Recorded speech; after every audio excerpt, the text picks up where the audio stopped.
DNA में अब हम इंसाफ की उस लड़ाई का विश्लेषण करेंगे जो हर गुजरते दिन के साथ और बड़ी होती जा रही है। गुरुग्राम का 34 साल का बेटा सार्थक मट्टू अब इस दुनिया में नहीं है।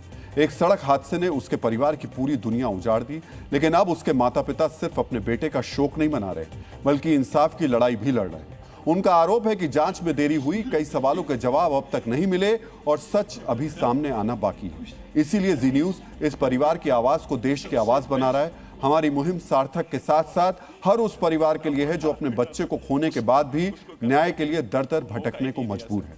डीएनए मित्रों, किसी भी माँ बाप के लिए इससे बड़ा दुख क्या होगा कि उन्हें अपने जवान बेटे जिसकी मौत हो चुकी है उसके लिए इंसाफ मांगना पड़े।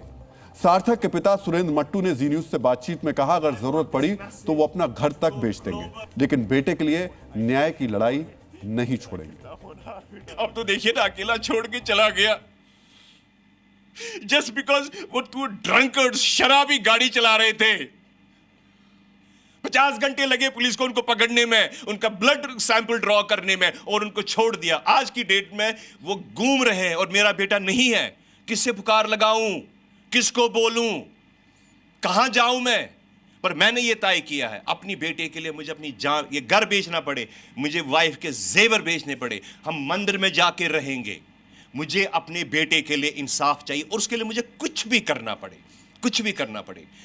एटलीस्ट ये सोच के कि आगे कोई परिवार हमारी तरह दर्द में न मरे। सार्थक का परिवार कह रहा है कि एक्सीडेंट वाली उस मनहूस रात उन्होंने सिर्फ अपना बेटा नहीं खोया, उस रात सिर्फ एक एक्सीडेंट नहीं हुआ था बल्कि सिस्टम भी फेल हो गया। परिवार का आरोप है कि पीसीआर देर से पहुंची, अस्पताल पहुंचाने में देर हुई और यही देर उनके बेटे की जिंदगी पर भारी पड़ गई। सार्थक की मां ने इस हादसे को लेकर जो सवाल उठाए हैं उन्हें आपको सुनना चाहिए। लड़का जो पासर बाय था, उसकी प्रेजेंस ऑफ माइंड थी कि उसने ये एक्सीडेंट अपनी आंखों से होते हुए देखा। उसने उसी टाइम मोबाइल से उस गाड़ी की फोटो खींच ली, तभी तो सर ट्रेस कर पाए गाड़ी को, नहीं तो पता ही नहीं चलता किसी को। वो तो मार के निकल गए थे। एम्बुलेंस को उन लड़कों ने फ़ोन किया, पीसीआर वैन को फ़ोन किया, 15 मिनट तक कोई नहीं आया। अब जांच का दूसरा पहलू भी समझिए। पुलिस आरोपी तक पहुंच चुकी है, जांच जारी है। हरियाणा सरकार का कहना है कि मामले की जांच हर एंगल से हो रही है और पीड़ित परिवार को न्याय दिलाने की कोशिश की जाएगी, लेकिन परिवार का भरोसा तभी लौटेगा जब जांच सिर्फ कागजों में नहीं, नतीजों में दिखाई देगी।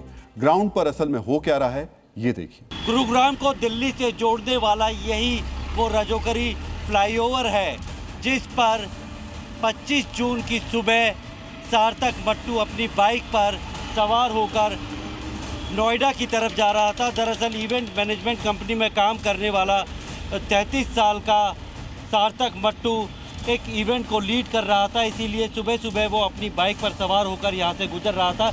लेकिन गुरुग्राम से दिल्ली की तरफ आ रही एक तेज रफ्तार काले रंग की थार ने बड़ी तेज़ी से ओवरटेक करते हुए सार्थक मट्टू की बाइक को टक्कर मार दी। ये वो थार है जिसे फ़िलहाल ढक दिया गया है। कर्नाटक नंबर की ये कार है जो पुलिस ने जब्त कर ली है और अपूर्व सिंह जो है इस गाड़ी को चला रहा था। ये गाड़ी बेंगलोर की एक कंपनी के नाम पे रजिस्टर्ड है। कई घंटों तक दुर्घटना के बाद सार्थक मट्टू तड़पता रहा सड़क के ऊपर, लेकिन बहुत दुर्भाग्य है, पीड़ादायक है। दूसरों को इस तरह से व्यवहार करने से रोकने के लिए ज़रूरी है कि कुछ लोगों को सज़ा मिले और सख्त से सख्त सज़ा मिले, इसलिए इस को भी एक एग्जाम्पलरी केस बनाना चाहिए। डीएनए मित्रों, इस मामले में एक और सवाल खड़ा कर दिया गया है। सड़क हादसे के बाद हमारी पहली प्रतिक्रिया क्या होती है? मोबाइल निकालकर वीडियो बनाना या घायल को अस्पताल पहुंचाना। देश में हर साल हजारों लोग सड़क हादसों में इसलिए भी जान गंवा देते हैं क्योंकि उन्हें समय पर इलाज नहीं मिल पाता। इसलिए कानून जितना जरूरी है उतनी ही जरूरत इंसानियत भी है।